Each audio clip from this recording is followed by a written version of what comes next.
If you've ever had surgery or suffered from severe pain, you know that you'd do almost anything for relief. But what happens when the treatment itself then becomes a problem? Australia's use of opioid painkillers like OxyContin, codeine and fentanyl has quadrupled in a decade, and the number of deaths from accidental overdoses of those drugs is soaring. Last month, the American President Donald Trump declared opioid addiction a national emergency in the US, and there are fears Australia could be going the same way. Lauren Day reports. Go again from where you say what you want. Okay, so I need Valium and I need Endone, like they gave me at the hospital. Okay. Well, I don't prescribe those medications to patients I haven't seen before. Bullshit. There's a prescription right there, I can see it. Just type it. Type it. These trainee doctors are being taught about doctor shopping. You know, I can't go on like this. I need your help, Doc. They're acting out scenarios where patients come to them for highly addictive painkillers. Come on, what are you going to do for me? It's something their teacher, Dr Nick Carr, knows they'll have to confront when they qualify as GPs. So you gain the patient's respect by saying no early, clearly. I understand this. We kill more people with these prescription drugs than we do from the road toll. We know these things cause huge harm.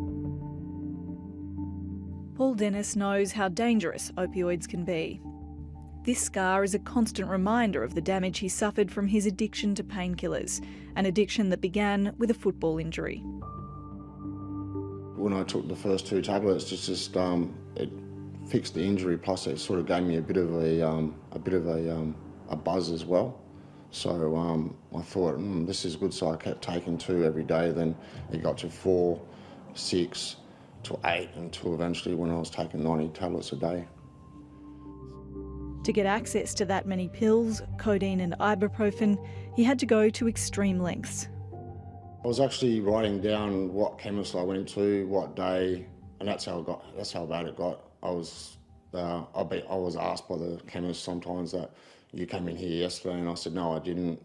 And that was my daily routine. It was like having an extra job.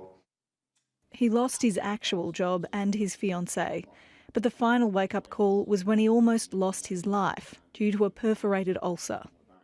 It was just burning straight through the stomach lining, and which was pretty serious because if you had stomach contents, that was going into your system, which could lead to septic shock.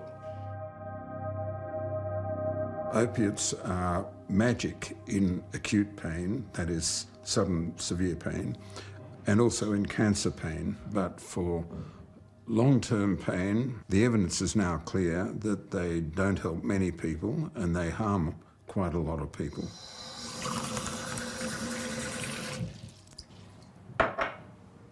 Dr Alex Wodak is an expert on addiction, but right now he's also a patient recovering from back surgery. That means he's on opioids, but only short-term. He's deeply concerned that the wave of opioid addiction gripping the US may be coming to Australian shores. There have been 60,000 opioid overdose deaths in the United States in 2016. We're seeing similar increases now in Canada and the United Kingdom, and of course in Australia as well. So the US is a warning to Australia that we should get ready and try and avert such a terrible calamity in Australia. I have quite a bad injury. It's L4, L5S1. I've had 2 back surgeries, looking at a 3rd, without opiates, except for in recovery. So had I taken opiates, I'd probably have a drug addiction as well. Raylene Fagan resisted taking opioids to treat her own chronic pain, but she saw them destroy the life of her sister Anne. She was a happy child, but not a happy teenager or adult, yeah. Just driven by drugs. Doctor shop daily. Anne Brain's addiction to prescription drugs started with the mental anguish after her parents' divorce. Over more than 2 decades, she became increasingly dependent. By 2011, she'd managed to convince 7 different GPs to prescribe her a swag of drugs, including opioids. It just got worse, as in she needed more drugs. So she continued doctor every day. Well, like I said, it was a mission. Her job was, her doctor shopping hours were more than a full-time job. And my nieces woke up Christmas Eve to find her dead on the couch. Anne Brain's death is one of 14 examined by the Victorian coroner in the past 5 years.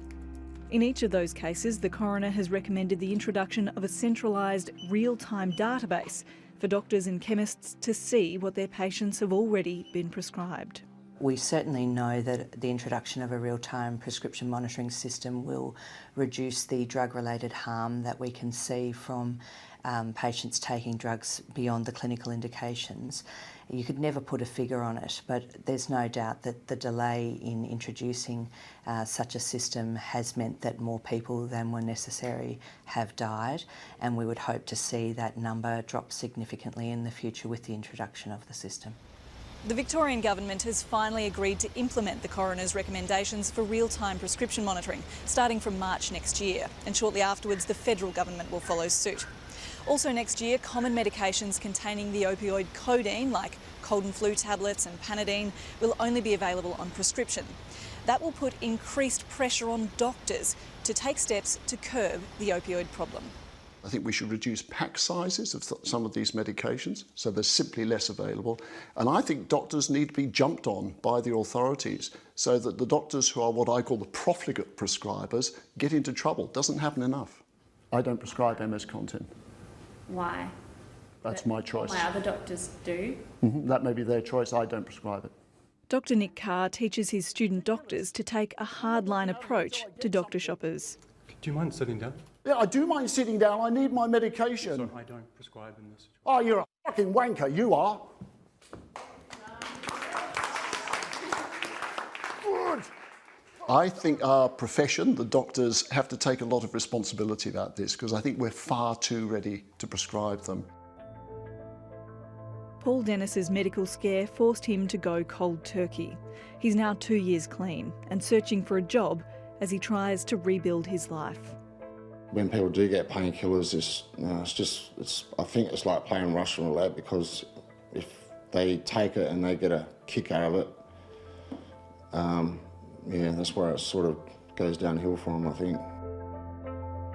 We know that these drugs are killing huge numbers of people, and it's not just the deaths you can quantify, but for every person who dies, there's 20, maybe 30, 50 people whose lives are destroyed by these medications.